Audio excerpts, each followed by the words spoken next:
दोस्तों ये स्टोरी का 44 भाग है। अगर आपने इस स्टोरी के पिछले वाले भाग नहीं देखे हैं तो मैंने प्लेलिस्ट में मेंशन कर दिया, आप जाकर के जरूर चेकआउट कर सकते हैं। रूही ने तकिया उठाकर राजवीर को मारना शुरू कर दिया। राजवीर खुद को बचा भी रहा था और जोर जोर से हंस भी रहा था। रूही तकिया मारते हुए बोली, राजवीर चुप हो जाओ। राजवीर हंसता हुआ बोला, मैं क्या करूं रूही, आज तो मेरी हंसी कंट्रोल ही नहीं हो रही। चटोरी बिल्ली, आज तो तुमने अभय की अच्छे से धुलाई कर दी। रूही गुस्से में और ज्यादा जोर से तकिया मार कर बोली, दो तकिए लग जाएं तो अच्छे से हंसी कंट्रोल हो जाएगी। अब तो राजवीर की हंसी और ज्यादा बढ़ गई। राजवीर सोफे से उठकर इधर उधर भागने लगा और रूही तो मारने के लिए उसके पीछे पीछे भाग रही थी। राजवीर जितना हंसता रूही उतना ही इरिटेट होती। भागते भागते राजवीर का फोन वाइब्रेट हुआ। राजवीर जैसे ही खड़ा होकर अपना फोन निकालने लगा, रूही का पैर टेबल में फंस गया और रूही सीधा राजवीर के सीने पर जा गिरी। राजवीर का बैलेंस बिगड़ गया और वह भी पीठ के बल सोफे पर गिर पड़ा। रूही बिल्कुल राजवीर के ऊपर गिरी थी। दोनों ने ही डर के मारे कसकर आंखें बंद कर ली। थोड़ी देर बाद राजवीर रूही दोनों ने ही आंखें खोली। दोनों ही एक दूसरे को देख रहे थे। दोनों की धड़कनें डबल स्पीड से भाग रही थी। रूही की गर्म सांसें राजवीर के चेहरे पर पड़ रही थी। दोनों ही जैसे एक दूसरे में खो गए थे और तभी राजवीर के घर का गेट खुला। उन्होंने गेट की तरफ देखा तो वहां हर्षवर्धन खड़ा था। हर्षवर्धन ने दोनों को देखा तो झटके से पलटकर कहा, आई एम सॉरी, और फिर वह बाहर की तरफ जाने लगा। रूही ने हर्षवर्धन को देखा तो बोली, अरे नहीं चाचू, और एकदम से राजवीर के ऊपर से उठने लगी। लेकिन उसके बाल राजवीर की चेन में फंस गए। रूही की बात सुनकर हर्षवर्धन पलटा, लेकिन उसने फिर से राजवीर और रूही को एक दूसरे के करीब देखा। हर्षवर्धन फिर से पलटकर बोला, मैं बाद में आता हूँ। इस बार राजवीर ने कहा, नहीं चाचू रुके, आप जो सोच रहे हैं ऐसा कुछ नहीं है। और फिर वह दोनों जैसे तैसे खड़े हो गए और हर्षवर्धन के पास जाकर बोले, प्लीज चाचू हमारी हेल्प कर दीजिए। हर्षवर्धन ने पलट कर देखा तो रूही के बाल राजवीर की चेन में फंसे हुए थे। राजवीर ने जैसे तैसे रूही के बाल उसकी चेन से आजाद किए। राजवीर का मूड आज बहुत सही था, इसलिए उसने बिना सोचे समझे कहा, चटोरी बिल्ली, इन बालों को संभाल कर रखो। वहीं रूही का मूड आज बहुत खराब था, इसलिए उसने भी गुस्से में कहा, बिलौटे, अपनी चेन को संभाल कर रखो। रूही के ऐसा बोलने से राजवीर को तो खास फर्क नहीं पड़ा, लेकिन हर्षवर्धन को बुरा लग गया। हर्षवर्धन ने घूर कर रूही को देखा और बोला, हस्बैंड से ऐसी बात करती हो। हर्षवर्धन के ऐसा बोलने से रूही की आंखें नम हो गई। एक तो पहले ही उसने अभय का असली चेहरा देख लिया था, जिसकी वजह से वह बहुत दुखी, और दूसरा हर्षवर्धन ने उसे राजवीर के सामने डांट दिया। रूही ने गर्दन झुकाकर धीरे से कहा, सॉरी चाचू। हर्षवर्धन ने सख्ती से कहा, राजवीर को बोलो सॉरी। राजवीर को और ज्यादा हंसी आ रही थी, लेकिन उसने अपनी हंसी को हैंडल किया, क्योंकि वह जानता था अगर वह अब हंसा तो रूही रो देगी। रूही ने फिर राजवीर की तरफ देखकर कहा, सॉरी। राजवीर ने कुछ नहीं कहा, लेकिन रूही को देखकर हर्षवर्धन का दिल पिघल रहा था। हर्षवर्धन ने रूही की तरफ एक हाथ बढ़ाया और रूही झटके से हर्षवर्धन के गले लगकर फूट फूट कर रोने लगी। हर्षवर्धन ने रूही के सिर पर प्यार से हाथ फेर कर पूछा, क्या हुआ बच्चा, इतना क्यों रो रही हो। रूही कुछ नहीं बोली, बस हर्षवर्धन को गले लगाकर रोती रही।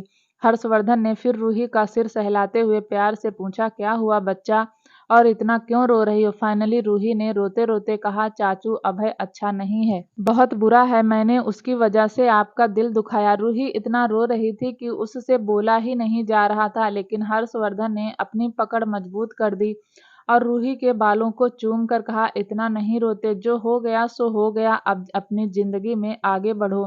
अपनी शादीशुदा जिंदगी के बारे में सोचो, इस रिश्ते के बारे में सोचो। रूही कुछ नहीं बोली, क्योंकि वह इस रिश्ते के बारे में सोचना ही नहीं चाहती थी। हर्षवर्धन रूही को ऐसे ही पकड़कर सोफे पर लाया और रूही हर्षवर्धन की थाई पर सिर रखकर लेट गई। राजवीर किचन में गया और हर्षवर्धन के लिए कॉफी बना कर लाया। तब तक रूही सो चुकी थी। हर्षवर्धन ने उसके सिर के नीचे तकिया लगा दिया। राजवीर भी कमरे में गया और ब्लैंकेट लेकर आया और उसने भी रूही को कवर कर दिया। राजवीर ने हर्षवर्धन को कॉफी पास की। हर्षवर्धन ने कॉफी ले ली। राजवीर ने पूछा, चाचू आप यहाँ? हर्षवर्धन ने अपने बैग में से एक लैपटॉप निकालकर राजवीर को देते हुए कहा, तुम्हारे लिए लाया था, सोचा तुम्हें देता जाऊं। राजवीर ने लैपटॉप को देखकर कहा, चाचू यह तो बहुत महंगा है। इस पर हर्षवर्धन बोला, राजवीर अब बात बात पर मेरे सामने अपनी खुददारी मत रखा करो, मुझे गिल्ट फील होता है। जो दे रहा हूँ ले लो। राजवीर ने हर्षवर्धन की खुशी के लिए वह लैपटॉप रख लिया, लेकिन फिर भी हर्षवर्धन को देखकर कहा, चाचू प्लीज मुझे महंगे गिफ्ट मत दिया करो। हर्षवर्धन ने कहा, राजवीर तुम जानते हो ना कि मेरे भतीजे जब गलती करते हैं तो मैं क्या करता हूँ, बिना सोचे समझे थप्पड़ मार देता हूँ। और अगर तुम मुझसे थप्पड़ नहीं खाना चाहते हो तो आज के बाद ऐसा कुछ मत कहना जो मुझे चुभ जाए। हर्षवर्धन ने कॉफी खत्म कर ली थी। सोफे से फिर से खड़ा होकर बोला, अब चलता हूँ राजवीर। राजवीर हर्षवर्धन को अपने घर के बाहर तक छोड़ने आया। हर्षवर्धन जैसे ही गाड़ी में बैठने को हुआ, उसने पलटकर राजवीर से पूछा, रूही को अभय के बारे में कैसे पता चला? राजवीर ने आज जो कुछ भी हुआ सब कुछ हर्षवर्धन को बता दिया। बताते हुए राजवीर के चेहरे पर एक बड़ी सी मुस्कुराहट थी, जिसे हर्षवर्धन समझ रहा था। पूरी बात सुनकर हर्षवर्धन को हंसी आ गई और उसने हंसते हुए बोला, आखिर बहन किसकी है? एक अकेले लड़के को तो यह अच्छे से मार पीट कर अधमरा कर सकती है। तुम जरा बच के रहना। हर्षवर्धन की बात सुनकर राजवीर भी हंसने लगा। हर्षवर्धन अपनी गाड़ी से टेक लगाकर खड़ा था। फिर उसने एक गहरी सांस लेकर बोला, मुझे नहीं लगता मैंने रूही की शादी तुमसे करके गलती की है। धीरे धीरे रूही इस रिश्ते को एक्सेप्ट कर लेगी। राजवीर ने कहा, चाचू आपने जो अंदर देखा वह सच नहीं है। हर्षवर्धन ने राजवीर के कंधे पर हाथ रखकर कहा, जानता हूँ वह पूरा सच नहीं है, लेकिन आधा सच है। इतना कहकर हर्षवर्धन अपनी गाड़ी में बैठ गया और उसने ड्राइवर को वहां से चलने के लिए कहा। थोड़ी देर में हर्षवर्धन की गाड़ी वहां से जा चुकी थी और राजवीर हर्षवर्धन की कही हुई बातों का मतलब समझने की कोशिश कर रहा था। हर्षवर्धन जब घर आया उसने रोज की तरह हीर को आवाज दी, लेकिन पलट कर कोई जवाब नहीं आया। हर्षवर्धन अपने कमरे में चला गया। उसने अपने टाई ढीली की और अपना बैग सोफे पर रखा और फिर से हीर को आवाज दी, लेकिन इस बार भी उसे पलटकर कोई आवाज नहीं सुनाई दी। हर्षवर्धन ने अपनी कोट को उतार कर साइड में रखा और फिर अपने शर्ट की बाजू को फोल्ड करने लगा और उसने एक बार फिर से हीर को आवाज दी, लेकिन इस बार भी उसे पलटकर कोई आवाज नहीं आई। हर्षवर्धन वॉशरूम में चला गया और थोड़ी देर में नहाकर लौटा और टी शर्ट पहनकर बाहर आया। हर्षवर्धन अब पूरे मेंशन में हीर को ढूंढने लगा, लेकिन हर्षवर्धन को हीर कहीं नहीं मिली। हर्षवर्धन फिर विराज के कमरे में गया। विराज लैपटॉप में कुछ काम कर रहा था। विराज को देखकर हर्षवर्धन ने पूछा, विराज हीर और पीहू कहाँ हैं? विराज ने लैपटॉप पर उंगलियां चलाते हुए कहा, मुझे नहीं पता चाचू, मैं और पैंथर तो अभी आपके आने से आधा घंटा पहले ही आए हैं और अब एक प्रेजेंटेशन की तैयारी कर रहा हूँ। हर्षवर्धन ने विराज को डिस्टर्ब करना ठीक नहीं समझा, उसके कमरे से चला गया। हर्षवर्धन फिर से मेंशन में इधर उधर हीर को देखने लगा, लेकिन उसे हीर कहीं नहीं मिली। वहीं शिवाय और दिव्यांश हर्षवर्धन को पिलर के पीछे से छुप कर देख रहे थे और उन दोनों के चेहरे की मुस्कुराहट जा ही नहीं रही थी। हर्षवर्धन ने हीर का नंबर डायल किया, लेकिन हीर का फोन तो शिवाय के जेब में था, जिसे शिवाय ने स्विच ऑफ कर दिया था। हर्षवर्धन को टेंशन हो गई, आखिर हीर और पीहू कहाँ चले गए। हर्षवर्धन अपने कमरे में गया और बेचैनी से इधर उधर चक्कर लगाने लगा और तभी उसने एक सर्वेंट को अपने पास बुलाया। हर्षवर्धन ने सर्वेंट से पूछा, हीर और पीहू कहाँ है? इस पर सर्वेंट ने कहा, सर वह दोनों रजावत हाउस में हैं। यह सुनते ही हर्षवर्धन की आंखें फैल गई और हर्षवर्धन ने चिल्लाकर कहा, दिव्यांश शिवाय, और अगले ही पल दिव्यांश और शिवाय हर्षवर्धन के पीछे खड़े थे। हर्षवर्धन पलटा और उन दोनों को देखकर गुस्से में बोला, आखिर तुम दोनों की प्रॉब्लम क्या है? दिव्यांश तो कुछ बोला, लेकिन शिवाय ने जवाब देते हुए कहा, कोई प्रॉब्लम नहीं है चाचू, हमें क्यों कोई प्रॉब्लम होगी भला? रघुवंशी फैमिली के लड़कों को भी प्रॉब्लम हो सकती है। हर्षवर्धन गुस्से में शिवाय की तरफ बढ़ा तो शिवाय 4 कदम पीछे हट गया और दिव्यांश तो 8 कदम। हर्षवर्धन ने शिवाय की तरफ पॉइंट करके कहा, शिवाय तुम्हें शर्म नहीं आती? शिवाय ने जवाब देते हुए कहा, मुझे क्यों शर्म आएगी, मैंने तो पूरे कपड़े पहने हुए हैं। हर्षवर्धन ने दांत पीसते हुए कहा, शिवाय तुम्हारा बहुत हो गया, क्यों छोड़कर आए तुम हीर को वहां? शिवाय जवाब देता हुआ बोला, वाह जी वाह, अजीब जबरदस्ती है, भला मैं क्यों छोड़कर आने लगा? वह तो ससुर जी ने ही उन्हें जबरदस्ती अपने पास रख लिया। क्यों दिव्यांश, मैं सही कह रहा हूँ ना? दिव्यांश ने भी शिवाय की हाँ में हाँ मिलाते हुए कहा, हाँ हाँ चाचू, शिवाय बिल्कुल ठीक कह रहा है। फूफा जी ने उन्हें जबरदस्ती रख लिया, वरना हम तो उन्हें अपने साथ ला ही रहे थे। हर्षवर्धन और ज्यादा गुस्से में बोला, सुकून के 2 पल जीने मत देना मुझे। सारा दिन ऑफिस में काम करता हूँ, घर आता हूँ यह सोचकर कि हीर के साथ वक्त बिता लूंगा, और तुम दोनों यहाँ से उसे रजावत हाउस छोड़कर आ गए। दिव्यांश ने भी हर्षवर्धन की तरफ एक कदम बढ़ाकर अपनी हंसी को कंट्रोल करते हुए कहा, चाचू या तो आप सरासर हम पर इल्जाम लगा रहे हैं। जाकर अपने समधी से पूछिए कि उन्होंने हीर को अपने पास क्यों रख लिया। हमारा इसमें कोई हाथ नहीं। हर बात का इल्जाम हमारे माथे मत मढ़ा करो। हर्षवर्धन को इतना गुस्सा आ रहा था कि उसका मन कर रहा था वह अपने बालों को नोच ले। ना ही उसकी छोटी राजकुमारी उसके पास थी और ना ही बड़ी। हर्षवर्धन ने टाइम देखा तो रात के 11 बज रहे थे। हर्षवर्धन का मन हुआ कि वह एक बार हीर से बात कर ले, लेकिन हीर का तो फोन भी स्विच ऑफ आ रहा था। हर्षवर्धन ने दिव्यांश और शिवाय को देखकर कहा, अब मेरे सर पर क्यों खड़े हो, जाओ यहाँ से। और यह मत सोचना कि मैं तुम्हारे निंजा टेक्निक को समझता नहीं हूँ, सब समझता हूँ मैं खुद। तो चले गए इन डायनासोरों को मेरे सिर पर रख गए। दिव्यांश और शिवाय तो वहां से हवा की तरह गायब हो गए और दोनों अपने कमरे में जाकर जोर जोर से हंसने लगे। शिवाय ने कहा, अब देखना चाचू खुद भी जाएंगे और हमें भी लेकर जाएंगे। वहीं हर्षवर्धन ने वरदान के पास कॉल कर दिया। थोड़ी सी बात करने के बाद हर्षवर्धन ने कहा, रजावत साहब, क्या आप मेरी हीर से बात करवा देंगे? वरदान ने कहा, हाँ क्यों नहीं रघुवंशी साहब, अभी करवाता हूँ। वरदान फोन लेकर हीर के कमरे में चला गया और हीर और आर्या एक ही कमरे में थे। आर्या और पीहू सो चुकी थी। वरदान ने हीर को फोन देते हुए कहा, या लो, तुम्हारे पति को तुम्हारी याद आ रही है। वरदान हीर को फोन देकर चला गया। हीर फोन लेकर बालकनी में आ गई। हीर ने फोन पर कहा, ए जी क्या हुआ, नींद नहीं आई? हर्षवर्धन ने गुस्से में कहा, ए जी ओ जी, सुनो हीर, तुम्हें किसने कहा था वहां जाने के लिए? और गई तो गई, वापस क्यों नहीं आई? मैं पिछले 1 घंटे से तुम्हें पूरे मेंशन में ढूंढ रहा हूं और तुमने मुझे बताना जरूरी भी नहीं समझा कि तुम रजावत हाउस में हो। हर्षवर्धन इतने गुस्से में था कि हीर की आंखें नम हो गई। उसे तो लगा कि हर्षवर्धन उससे प्यार से बात करेगा, लेकिन हर्षवर्धन ने तो सिवाय दिव्यांश का सारा गुस्सा हीर पर निकाल दिया। हर्षवर्धन ने गुस्से में फिर कहा, तुम्हें मेरी फिक्र है कि नहीं? बिना बताए वहां चली गई, पीहू को भी साथ में ले गई। ऑफिस जाते हुए कहा था कि सिवाय और दिव्यांश की बातों में मत आना, फिर भी उनकी बातों में आकर रजावत हाउस चली गई। खुद का दिमाग नहीं लगा सकती हो? अब तो हीर का गला भर गया। उसकी आंखों से आंसू आने लगे। उसने जैसे तैसे अपने इमोशंस को कंट्रोल करके कहा, साहब माफ कर दीजिए, आगे से ऐसी गलती नहीं होगी। हीर अपना रोना जैसे तैसे कंट्रोल कर रही थी। हर्षवर्धन ने हीर का रोना महसूस नहीं किया और गुस्से में बोला, मैं गाड़ी भेज रहा हूँ, अभी के अभी मेंशन वापस आ जाओ। जी साहब।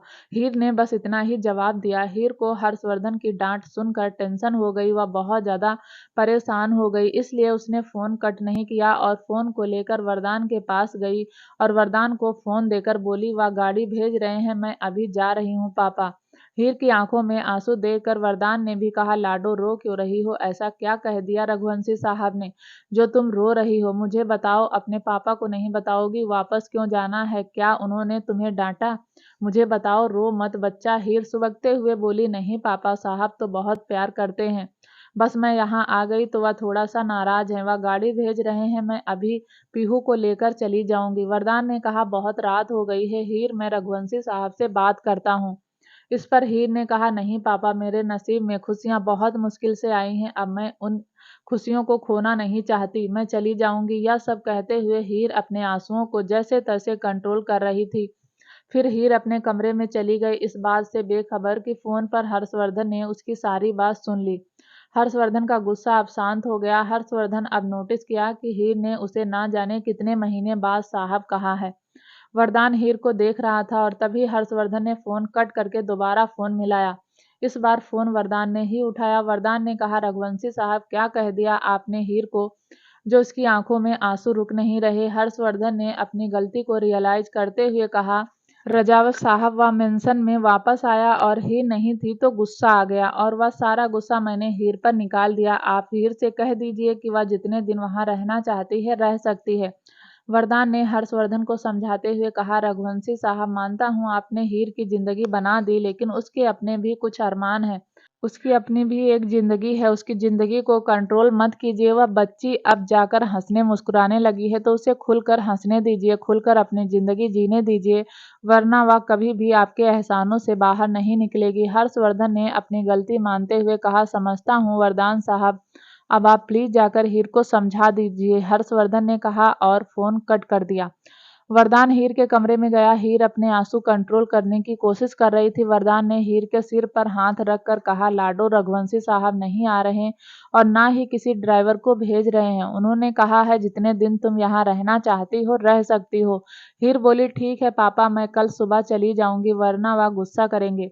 वरदान ने अब कुछ भी कहना ठीक नहीं समझा और अपने कमरे में वापस आ गया। वहीं दूसरी तरफ हर्षवर्धन ने फोन कट किया तो उसका मन बेचैन हो गया। उसे अब अपने ऊपर गुस्सा आने लगा कि वह क्यों हीर पर सिवाय और दिव्यांश का गुस्सा निकाल रहा था। सच तो कह रहे हैं वरदान साहब, अगर वह हीर की जिंदगी कंट्रोल करने की कोशिश करेगा तो हीर हंसना मुस्कुराना छोड़ देगी और हर्षवर्धन के एहसानों तले दबकर रह जाएगी। हर्षवर्धन करवटें ले रहा था लेकिन उसे नींद नहीं आई। वहीं दूसरी तरफ नींद हीर को भी नहीं आ रही थी। आज पहली बार हर्षवर्धन ने हीर को डांटा था, जिसकी वजह से हीर को बहुत दुख हुआ। हीर का हर्षवर्धन को कितने महीने बाद साहब बोलना हर्षवर्धन को और ज्यादा बेचैन कर रहा था। उसे आज महसूस हो रहा था जैसे हीर अभी पूरे तरीके से उसकी नहीं हुई है। हर्षवर्धन ने टाइम देखा तो रात का 1 बज रहा था। अब तो हर्षवर्धन की बेचैनी और ज्यादा बढ़ती जा रही थी। हर्षवर्धन खड़ा हुआ और उसने गाड़ी की चाबी उठाई और मेंशन से बाहर चला गया। हर्षवर्धन ने अगले ही पल गाड़ी रजावत हाउस के बाहर रोकी, लेकिन अंदर जाने की हिम्मत हर्षवर्धन के अंदर नहीं थी। भला वह वरदान से क्या कहता कि वह इतनी रात को उसके घर क्यों आया है, लेकिन हर्षवर्धन का मन इतना बेचैन हो रहा था कि उसे अभी हीर से मिलना था। वह जानता था हीर इस वक्त रो रही होगी और वह अपनी हीर के आंसू पोंछने के लिए रजावत हाउस आया था। हर्षवर्धन अपनी गाड़ी से बाहर निकलकर बहुत देर तक रजावत हाउस को निहारता रहा। फिर उसने कुछ सोचकर सौर्य को कॉल किया। थोड़ी देर बाद सौर्य हर्षवर्धन को पिक करने के लिए बाहर आ गया। सौर्य ने कहा, चाचू, इतनी रात को कोई प्रॉब्लम है? हर्षवर्धन ने सौर्य के कंधे पर हाथ मारकर कहा, यार, वह गलती से तेरी चाची को डांट दिया, उसे मनाने आया हूँ, लेकिन तुम मुझसे प्रॉमिस करो सिवाय और दिव्यांश को इस बारे में कुछ नहीं बताएगा। सौर्य ने हाँ में गर्दन हिला दी। सौर्य फिर अपने कमरे में चला गया और हर्षवर्धन हीर और आर्या के कमरे में आ गया। आर्या और पीहू सो रही थी, जिसे देखकर हर्षवर्धन के चेहरे पर एक मुस्कान आ गई, जबकि हीर बालकनी में खड़ी हुई सुबक रही थी। हर्षवर्धन ने जाकर हीर को पीछे से बाहों में भर लिया। हीर चिल्लाने वाली थी। उससे पहले ही हर्षवर्धन ने हीर के मुंह पर हाथ रखकर कहा, हीर, मैं हूँ। हीर ने रिप्लाई नहीं दिया, लेकिन उसने पलटकर हर्षवर्धन को देखा। उसे अपनी आंखों पर यकीन नहीं हुआ। उसने धीरे से बोला, साहब, आप यहाँ? आप मुझे लेने आए हैं? आपने तो पापा से कहा था कि मैं सुबह आ सकती हूँ। चलिए, कोई बात नहीं, अभी चलते हैं। हर्षवर्धन ने हीर का हाथ पकड़ा और बालकनी से होता हुआ एक दूसरे कमरे में चला गया और हीर को उस कमरे के बेड पर बैठाता हुआ बोला, तुम रोई थी? हीर ने ना में गर्दन हिलाते हुए कहा, नहीं तो। लेकिन वह अब हर्षवर्धन की तरफ नहीं देख रही थी। हर्षवर्धन ने हीर की आंखों पर रब करता हुआ बोला, सच बताओ, तुम रोई थी? यह सुनते ही हीर को रोना आ गया और उसकी आंखों से फिर से आंसू बहने लगे। हर्षवर्धन बेड पर लेट गया और उसने हीर को भी अपने ऊपर लेटा लिया और फिर उसके सिर को सहलाते हुए बोला, माफ कर दो हीर, मैं मेंशन वापस आया तो तुम दिखाई नहीं दी, मन बेचैन हो गया। बस तुम पर गुस्सा आ रहा था कि तुम मुझे बिना बताए क्यों चली गई, इसलिए बिना सोचे समझे अपना सारा गुस्सा तुम पर निकाल दिया। प्लीज पीहू के डैडी को माफ कर दो। हीर कुछ नहीं बोली। हर्षवर्धन ने करवट लेकर हीर को अपने नीचे कर लिया और फिर से उसकी आंखों में चूम कर बोला, ओ जी, कर दो ना माफ। देखो, तुम्हें मनाने के लिए मैं इतनी रात को भी आ गया, क्योंकि मैं जानता था मेरी हीर रो रही होगी। हीर ने अपने आंसू पोंछकर कहा, नहीं साहब, आप क्यों माफी मांग रहे हैं? गलती मेरी है, मुझे आपसे पूछे बिना यहाँ नहीं आना चाहिए था। आगे से गलती नहीं होगी। हर्षवर्धन ने अपने हाथों से हीर के आंसू साफ करते हुए कहा, हीर, तुमने गलती नहीं की। तुम्हें पूरा हक है अपनी जिंदगी को अपने हिसाब से जीने का। गलती मेरी है, मुझे तुम पर ऐसे नहीं चिल्लाना चाहिए था। हीर कुछ नहीं बोली। हीर हर्षवर्धन से नाराज तो थी, लेकिन उसे अब अपनी नाराजगी दिखाना नहीं चाहती थी। मान जाओ पीहू की मम्मी, सच में पीहू के डैडी बहुत गिल्ट फील कर रहे हैं। हर्षवर्धन ने फिर कहा। हीर ने कहा, मैं आपसे नाराज नहीं हूँ। हर्षवर्धन ने हीर के माथे को चूम कर कहा, सच कह रही हो? आप अपने एजी से नाराज तो नहीं हो? हीर ने ना में गर्दन हिला दी। हर्षवर्धन ने अपने होंठ हीर के गले पर रख दिए और हीर ने कसकर अपनी आंखें बंद कर ली।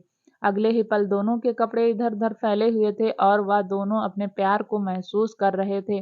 करीब 1 घंटा वक्त बिताने के बाद हर्षवर्धन हीर से दूर हुआ और उसने हीर का सिर अपने कंधे पर रख लिया और फिर हीर के सिर को सहलाता हुआ बोला, हीर, सच में मुझे अपने किए पर पछतावा है। मुझे तुमसे ऐसी बात नहीं करनी चाहिए थी। हीर तो शर्म के मारे हर्षवर्धन के सीने में घुसी जा रही थी और कुछ नहीं बोली। थोड़ी देर ऐसे ही लेटे रहने के बाद हर्षवर्धन खड़ा हुआ और उसने अपना लोअर पहना और फिर अपने शरीर को देखते हुए कहा, पहन लो वरना पूरी रात सो नहीं पाओगी। हीर ने नजर झुकाकर हर्षवर्धन की शर्ट पहन ली। हर्षवर्धन फिर से हीर के पास आ गया और हीर को अपनी बाहों में लेकर लेट गया। हर्षवर्धन एक बार फिर हीर से माफी मांगी। हर्षवर्धन बोला, माफ कर दो ना हीर, कितनी बार तो बोल चुका हूँ। इस बार हीर ने हर्षवर्धन के मुंह पर हाथ रखकर कहा, ए जी, बार बार माफी मत मांगो, अच्छा नहीं लगता। आप इतने बड़े व्यापारी हैं, मुझसे माफी मांगते हुए अच्छे लगते हैं क्या? हीर ने जब हर्षवर्धन को ए जी बोला तब हर्षवर्धन को यकीन हुआ कि हीर ने उसे माफ कर दिया। हर्षवर्धन ने फिर से करवट लेकर हीर को अपने नीचे कर लिया और उसके माथे को चूम कर बोला, हीर, मैं सच में तुम पर गुस्सा नहीं करना चाहता था, लेकिन तुम दिखाई नहीं दी तो दिल में बेचैनी होने लगी। 1 सेकंड के लिए लगा जैसे कहीं तुम मुझसे दूर ना हो जाओ। हीर हर्षवर्धन से नजरें चुराती हुई बोली, मैं आपसे कभी दूर नहीं जाऊंगी। हर्षवर्धन ने हीर को गले लगा लिया और थोड़ी देर बाद दोनों ही नींद की आगोश में चले गए। सुबह करीब 6 बजे हर्षवर्धन की आंख खुल गई। उसने अपने सामने हीर का मासूम सा चेहरा देखा तो आगे बढ़कर उसके माथे को चूम लिया। हर्षवर्धन के ऐसा करने से हीर की आंखें भी खुल गई। हर्षवर्धन ब्लैंकेट से निकल गया और बेड से उठकर बोला, हीर, जा रहा हूँ, जब तुम्हारा मन हो तब वापस आ जाना। हीर ने अलसाई आवाज में लेटे हुए ही पूछा, पीहू के डैडी ऐसे ही जाएंगे, शर्ट नहीं पहनेंगे? हर्षवर्धन को याद आया उसने तो सिर्फ लोअर पहना हुआ है। हर्षवर्धन फिर से हीर के करीब आया। उसने शर्ट का कॉलर पकड़कर अपने करीब खींचते हुए कहा, ऐसे क्यों जाऊंगा, शर्ट पहनकर ही जाऊंगा। लाओ मेरी शर्ट वापस करो। हर्षवर्धन के ऐसा करने से हीर की आंखें शर्म से झुक गईं।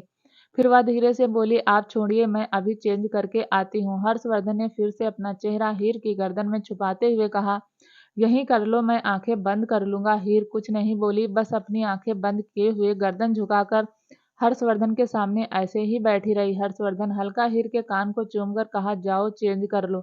हीर जल्दी से उठी और अपने फैले हुए कपड़े उठाकर वहां से वॉशरूम में भाग गई। थोड़ी देर बाद हीर चेंज करके आई और उसने शर्ट हर्षवर्धन को दे दी। हर्षवर्धन ने शर्ट पहनकर हीर को फिर से गले लगा लिया और उसकी कमर को रब करते हुए कहा, कल के लिए सच में सॉरी। मैं जानता हूँ मुझे गुस्सा नहीं करना चाहिए था, लेकिन फिर भी कर दिया। हीर ने कहा, पीहू के डैडी, बार बार ऐसा मत कहिए, मुझे बुरा लग रहा है। हर्षवर्धन ने अपना माथा हीर के माथे से टच करके कहा, मुझे भी बुरा लग रहा है कि मैंने ऐसी कड़वी बातें क्यों कही। जब तुम्हारा मन हो तब आ जाना, जब मेरा मन करेगा मैं तुमसे यहीं मिलने आ जाऊंगा। इतना कहकर हर्षवर्धन ने हीर के माथे को चूमा और वहां से चला गया। हर्षवर्धन जब रजावत हाउस के गार्डन में होता हुआ बाहर गया तो गार्डन में सौर्य पुशअप कर रहा था। हर्षवर्धन ने सौर्य को देखकर कहा, सौर्य, उन दोनों बंदरों को मत बताना कि मैं यहाँ आया था।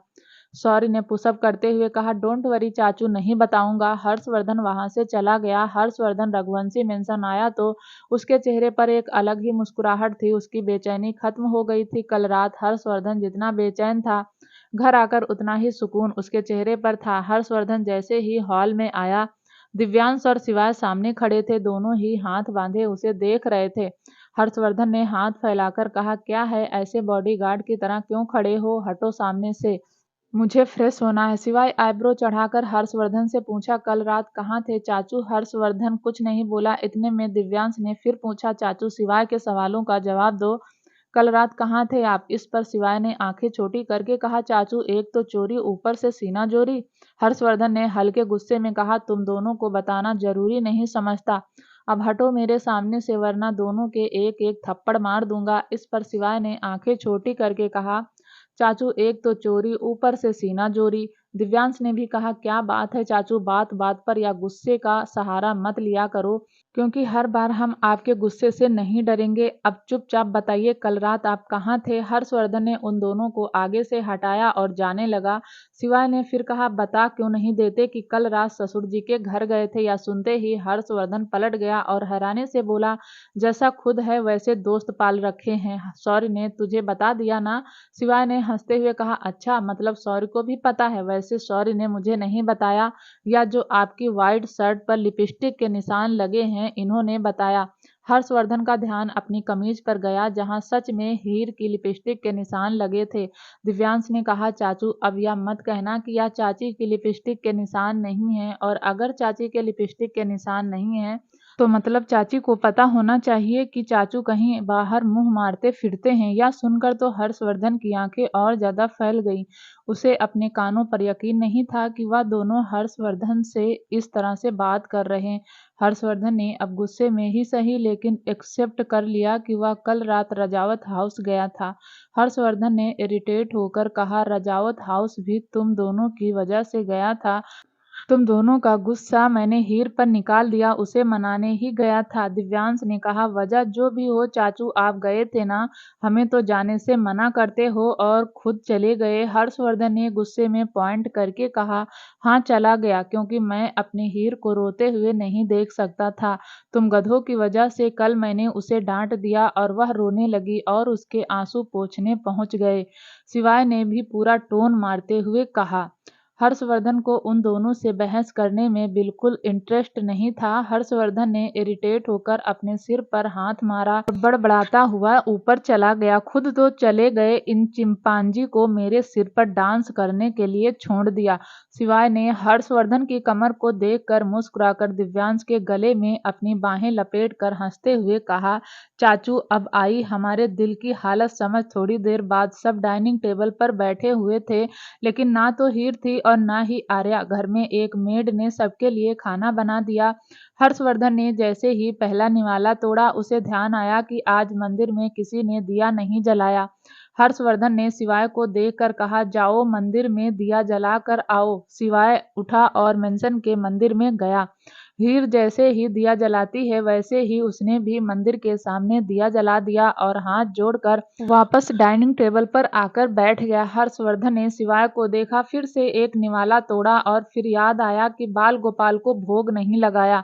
इस बार हर्षवर्धन ने दिव्यांश को देखकर कहा, दिव्यांश बाल गोपाल को भोग लगाकर आओ।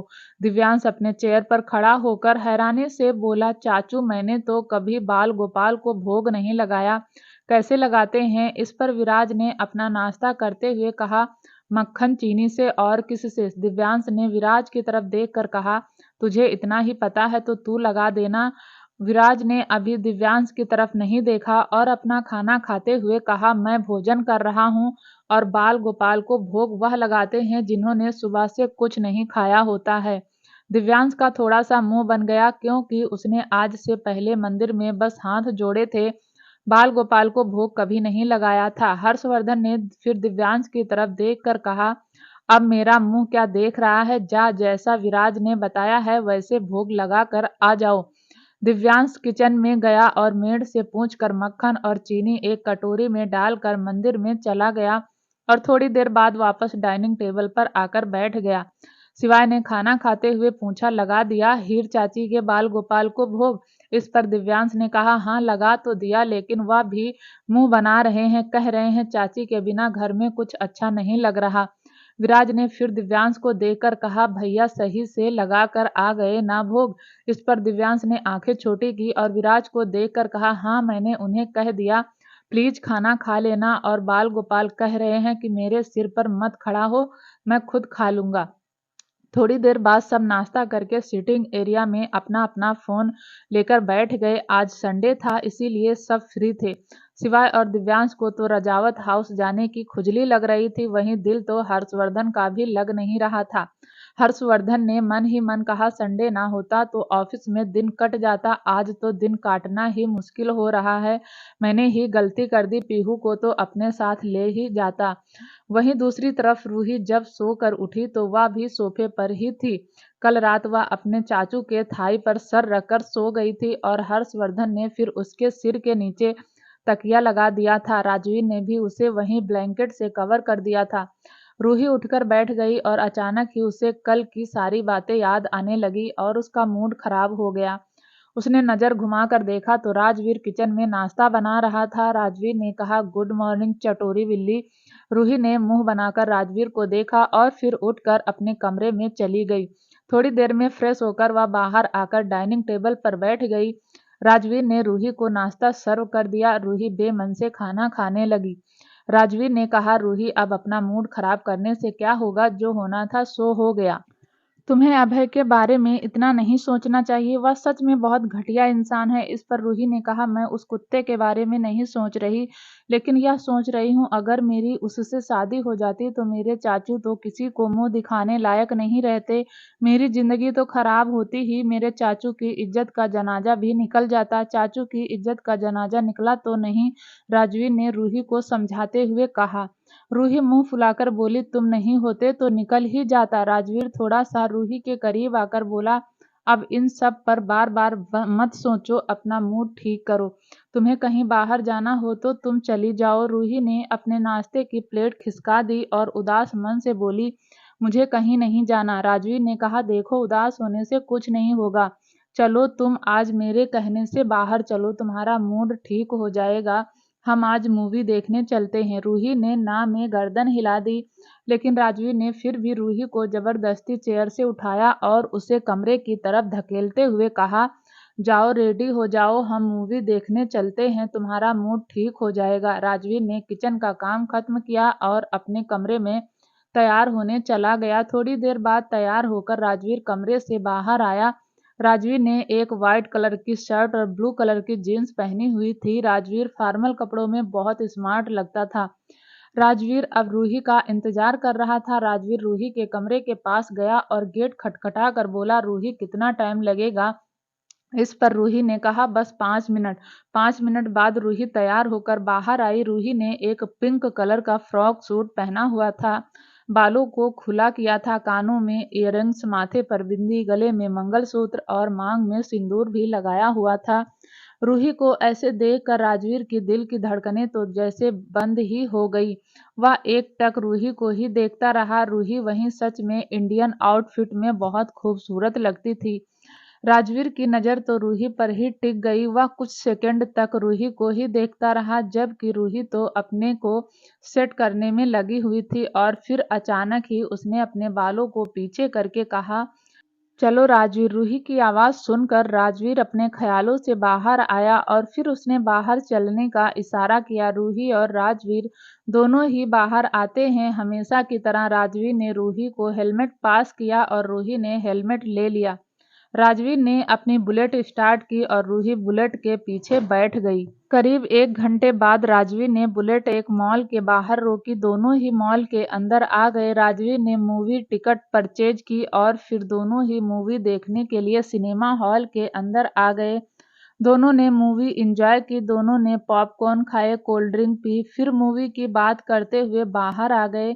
दोनों फिर मॉल के रेस्टोरेंट में बैठकर लंच करने लगे। दोनों ही लंच कर रहे थे और बातें कर रहे थे, और वहीं इस रेस्टोरेंट में दो जोड़ी आंखें राजवीर को सेंसिटिव नजरों से देख रही थी। वह कोई और नहीं, नित्या कपूर थी। नित्या कपूर को जब से पता चला था कि राजवीर दिव्यांश की बहन रूही से शादी कर ली, तब से ही नित्या परेशान हो गई थी, लेकिन उसे राजवीर के साथ घर बसाने में कोई दिलचस्पी नहीं थी। वह तो बस राजवीर के साथ कुछ रातें ही बिताना चाहती थी। रूही खाना खा रही थी और तभी उसकी नजरें नित्या पर गई। नित्या को ऐसे घूर कर राजवीर को देखना रूही को अच्छा नहीं लग रहा था।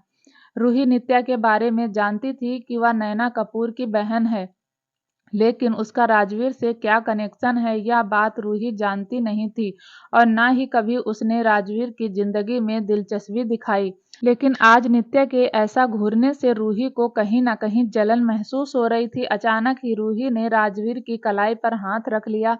राजवीर ने रूही का हाथ अपने हाथ पर देखा तो उसके दिल की धड़कन डबल स्पीड से भागने लगी। उसके रोंगटे खड़े हो गए, जबकि रूही राजवीर का हाथ पकड़कर हिला रही थी और उसे इशारों में कह रही थी कि देखो नित्या, तुम्हें कैसे घूर रही है। राजवीर ने अपनी घबराहट को कंट्रोल किया और रूही की नज़रों को फॉलो किया।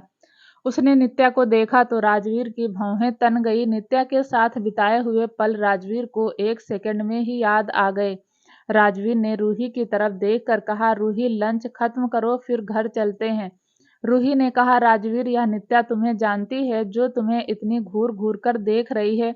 राजवीर ने बातों को इग्नोर करते हुए कहा, रूही प्लीज यहाँ से चलो।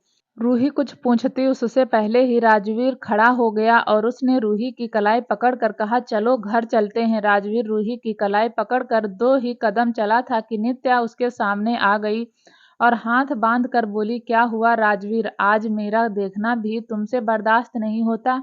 राजवीर ने गुस्से में कहा, नित्या सामने से हटो, मुझे ना तुम्हारी शक्ल देखनी है और ना ही तुम्हारी कोई बात सुननी है।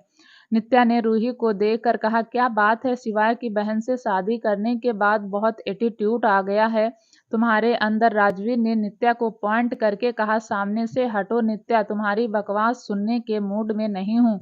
दिमाग सटक गया तो खींच कर उल्टा हाथ मार दूंगा। राजवीर की यह टोन तो रूही ने भी पहली बार सुनी थी। रूही भी इस वक्त राजवीर और नित्या की कन्वर्सेशन सुनकर हैरान थी। नित्या ने हाथ बांधकर फिर कहा, इतनी बेरुखी अच्छी नहीं राजवीर, मैं तो आज भी तुम्हारा इंतजार कर रही हूँ। एक वक्त था जब तुम मेरे आगे पीछे घूमते थे और अब देखो मुझे देखकर भी इग्नोर कर रहे हो। राजवीर ने अपना गुस्सा कंट्रोल किया और नित्या के सामने जाकर कहा, तुम्हें मैंने दिल से प्यार किया था लेकिन तुम मेरे प्यार के लायक ही नहीं थी। मुझे खुद पर शर्म आती है कि मैंने तुम जैसी लड़की पर अपना टाइम वेस्ट किया। तुम जैसी लड़की को अच्छा समझा लेकिन तुमने तो अपनी औकात मुझे उसी दिन दिखा दी थी जब मुझे थोड़े से पैसे चाहिए थे। नित्या ने भी राजवीर को जवाब देते हुए कहा, उस दिन मैंने अपनी नहीं तुम्हारी औकात दिखाई थी। तुम तो अपनी औकात से बाहर सोचने लगे थे, मेरे साथ शादी के सपने देखने लगे थे। नित्या ने फिर राजवीर के चारों ओर घूमकर कहा, तुम्हारी औकात तो मेरी शादी में वेटर बनने की भी नहीं है, लेकिन तुम तो मुझसे ही शादी का ख्वाब सजा बैठे थे। नित्या फिर राजवीर के सामने आकर बोली, और अब इस रूही से शादी करके खुद को रघुवंशी फैमिली का दामाद बना लिया। मेरे जैसी अमीर लड़की तुम्हारे हाथ नहीं लगी तो तुमने सिवाय की बहन को ही पटा लिया और देखो उसकी शादी तुड़वा कर खुद उसके पति बन गए। मानो ना मानो राजवीर, तुम भी पैसों के पीछे पागल हो। तुम्हें एक अमीर लड़की चाहिए थी और तुम अपने प्लान में कामयाब हो गए। तुमने रूही को अपना बना ही लिया। अब तुम भी लग्जरी लाइफ जी सकते हो, वह लाइफ जिसे तुम कभी सपने में भी नहीं जी सकते थे। वह लाइफ तुमने रूही से शादी करके हासिल कर ली। राजवीर वैसे नित्या की इतनी घटिया बात क्यों सुन रहा था, रूही समझ नहीं पा रही थी। और तभी नित्या रूही के सामने आकर बोली, राजवीर का तो समझ आता है, वह अमीर लड़कियों को फंसाकर उनसे शादी करना चाहता है, लेकिन तुम तो शक्ल से समझदार लगती हो। तुमने क्यों इतने घटिया लड़के से शादी कर ली। अरे यह लड़का तो तुम्हारे घर में बॉडीगार्ड था और तुमने इस बॉडीगार्ड से शादी कर ली। नित्या ने इतना ही कहा था कि रूही ने ही खींचकर एक थप्पड़ नित्या के गाल पर जड़ दिया। नित्या का चेहरा एक साइड हो गया और राजवीर की आंखें हैरानी से फैल गई। नित्या ने अपने चेहरे पर हाथ रखा और रूही को घूर कर देखा। नित्या कुछ बोलती उससे पहले रूही एक और चाटा नित्या के गाल पर जड़ दिया। नित्या सुलगती हुई आंखों से रूही को देख रही थी और बोली, तुम्हारी इतनी हिम्मत, तुम नित्या कपूर को चाटा मारो। इस पर रूही ने नित्या को थप्पड़ दिखाते हुए कहा, बहुत देर से तुम्हारी बकवास सुन रही हूँ, एक और शब्द कहा तो एक और खींचकर मार दूंगी। रूही ने नित्या को पॉइंट करके कहा, राजवीर तुम्हारी बकवास सुन रहा है क्योंकि वह अच्छा है, लेकिन मैं तुम्हारी तो एक नहीं सुनूंगी क्योंकि मैं सिवाय रघुवंशी की बहन हूँ। रूही ने फिर गुस्से में नित्या को देखा और हाथ बांध कर बोली, घुमा फिरा कर बातें कर रही हो, साफ साफ क्यों नहीं कह देती कि राजवीर को मिस करती हो, राजवीर के करीब जाना चाहती हो। तुमसे गलती हो गई कि तुमने राजवीर को छोड़ दिया। अब राजवीर को मेरे साथ देखकर तुम्हारी फट रही है। सीधा सीधा या बात बोलो ना, तुम राजवीर के बिना मर रही हो, बातों को घुमा घुमा कर क्यों बोल रही हो। नित्या तो अब भी रूही को हैरानी से देख रही थी। जो बात नित्या अपनी जुबान पर लाना नहीं चाहती थी, वह बात रूही ने कितनी आसानी से कह दिया। राजवीर ने फिर से रूही की कलाई पकड़ी और उसे हल्का सा खींचकर कहा, चलो रूही, इससे मुंह लगने से कोई फायदा नहीं, यह बहुत ही बदतमीज और घटिया लड़की है। रूही राजवीर के साथ जा तो रही थी, लेकिन उसने पलट कर नित्या को पॉइंट करके कहा, मेरे पति से दूर रहना, वरना आज तो सिर्फ 2 चांटे मारे हैं, अगली बार जमीन में गाड़ दूंगी। भूलना मत रूही, रघुवंशी नाम है मेरा, जानती हो ना कितने भाइयों की बहन हूं मैं। राजवीर रूही को जैसे तैसे खींच कर पार्किंग एरिया में ले आया और फिर उसने बुलेट स्टार्ट कर दी। रूही ने भी अब ज्यादा रिएक्ट नहीं किया और राजवीर के साथ बुलेट पर बैठ गई। राजवीर ने बुलेट स्टार्ट कर दी और सीधा घर आ गया। दोनों के बीच इस वक्त कोई बात नहीं हुई। राजवीर घर आया, उसने अपना हेलमेट ऑलमोस्ट एक कोने में फेंक दिया और अपने कमरे में चला गया। राजवीर ने धड़ाम से गेट बंद करा और फिर बेड पर पसर गया। राजवीर ने आंखें बंद की तो उसे नित्या की बातें सुनाई दे रही थी। नित्या की कही हुई कड़वी बातें राजवीर के कानों में बार बार आ रही थी। राजवीर सच में रूही से शादी नहीं करना चाहता था। बेशक वह शायद रूही को पसंद करता था, लेकिन अपनी औकात से बाहर नहीं जाना चाहता था। पर किस्मत ने उसका साथ रूही के साथ लिख ही दिया। वहीं रूही राजवीर को ऐसे देखकर हैरान थी। उसे समझ नहीं आ रहा था कि अचानक से राजवीर को क्या हो गया। रूही इतना तो समझ गई थी कि राजवीर और नित्या के पास्ट में जरूर कुछ ऐसा हुआ है जो नहीं होना चाहिए था। रूही खड़ी हुई राजवीर के गेट को निहारती रही, लेकिन राजवीर से कुछ पूछने की या उसे दिलासा देने की हिम्मत रूही के अंदर नहीं थी। अभी एक दिन पहले तो रूही का दिल टूटा था और आज राजवीर के सामने नित्या आ गई, जिसकी वजह से राजवीर का दिमाग खराब हो गया। रूही कुछ सोचकर अपने कमरे में आ गई। रूही अपना फोन लेकर कमरे में इधर उधर चक्कर लगा रही थी। रूही को आज राजवीर की टेंशन हो रही थी, लेकिन वह इतना जानती थी राजवीर बहुत समझदार है, अपने साथ कुछ गलत नहीं करेगा और नित्या जैसी लड़की के लिए तो बिल्कुल नहीं। रूही ने कुछ सोचकर शिवाय का नंबर डायल किया, लेकिन शिवाय फोन रिसीव करता उससे पहले ही रूही ने काट दिया। रूही ने मन ही मन कहा, शिवाय भैया से कुछ पूछूंगी तो पहले मेरा जी भरकर मजाक बनाएंगे। दिव्यांश भैया को ज्यादा पता नहीं होगा, किससे पूछूं। सोच सोच कर रूही का दिमाग खराब हो रहा था। तभी उसने कुछ सोचकर पैंथर को फोन मिलाया, क्योंकि पैंथर से रूही अपने दिल की बात शेयर कर लेती थी।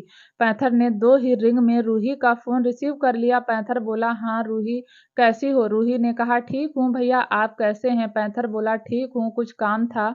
रूही ने कहा, भैया काम तो था, लेकिन आप प्रॉमिस कीजिए कि शिवाय भैया और दिव्यांश भैया को इस बारे में कुछ नहीं बताएंगे।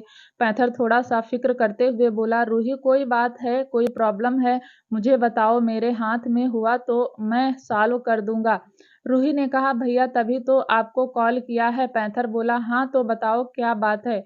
रूही ने कहा, भैया राजवीर और नित्या का क्या रिलेशन है। पैंथर ने कहा, रूही तुम्हें मैं उन दोनों के बारे में बता तो दूंगा, लेकिन तुम राजवीर से इस बारे में जिक्र मत करना, क्योंकि राजवीर को नित्या का जिक्र बिल्कुल पसंद नहीं। रूही बोली, भैया मैं किसी को कुछ नहीं बताऊंगी, आप बस मुझे बताइए कि राजवीर नित्या का ब्रेकअप क्यों हुआ और क्या सच में राजवीर भी नित्या से बहुत प्यार करता था और नित्या ने राजवीर को क्यों छोड़ दिया। पैंथर ने कहा, रूही राजवीर बहुत अकेला है, उसे किसी के साथ की जरूरत है। जब से नित्या ने उसे छोड़ा है तब से राजवीर बहुत अकेला हो गया, सिवाय शौर्य के अलावा उसका कोई सपोर्टर नहीं था। पैंथर ने आगे कहा, राजवीर जब कॉलेज में था तो बहुत फेमस था, राजवीर भी बहुत इंटेलिजेंट था, इसलिए हर दूसरी लड़की राजवीर के साथ रिलेशन में आना चाहती थी।